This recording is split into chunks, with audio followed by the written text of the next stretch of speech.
దేవుని మాటలు కూడా ఒక వ్యక్తి దగ్గరకు వస్తాడు, ఏమవుతుందంటే చెప్పండి, ఏమవుతున్నాయి చెప్పండి. దేవుడు మాట్లాడేది నీతో అని తెలుసు, నీలో ఉన్న చెడు క్రియలే మానేయాలని దేవుడు నీతో మాట్లాడుతుంది తెలుసు. కానీ నువ్వేం చేస్తావు చెప్పండి, ఏం చేస్తారండి? ఏదైనా సందర్భం రాగానే, ఏదైనా మాట రాగానే ఇది నా లోపల ఉందని చూస్తారా, పక్క ఉన్నవారు ఎవరు కనబడితే వాణి చూడడానికి ఇష్టపడతారా? ఏం చేస్తుంది చెప్పండి.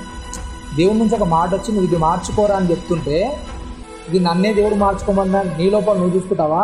లేకపోతే ఎప్పుడో నీకు ఒక దగ్గర కనబడితే వాడిని మనసులో తెచ్చుకొని వాడు మారితే బాగుండు, వానికి మాట చెప్తే బాగుండు అనుకుంటారా? ఏం చేస్తారు చెప్పండి? ఎలా ఉండడానికి ఇష్టపడతారు? ఈ మాట మీద వాడు ఉన్నప్పుడు అంటే ఏమవుతుంది చెప్పండి, చాలా బాగుండేది, అవునా కదా?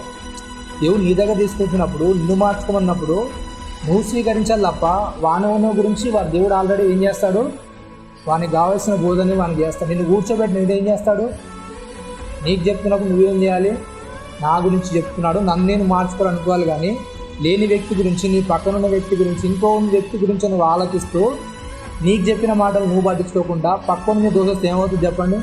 దేవుని మాట మనం నిజంగా వింటున్నట్ట, మన్నంగా వింటున్నట్ట? అవునా కదా? ఏదైనా సందర్భం అనేది దేవుడు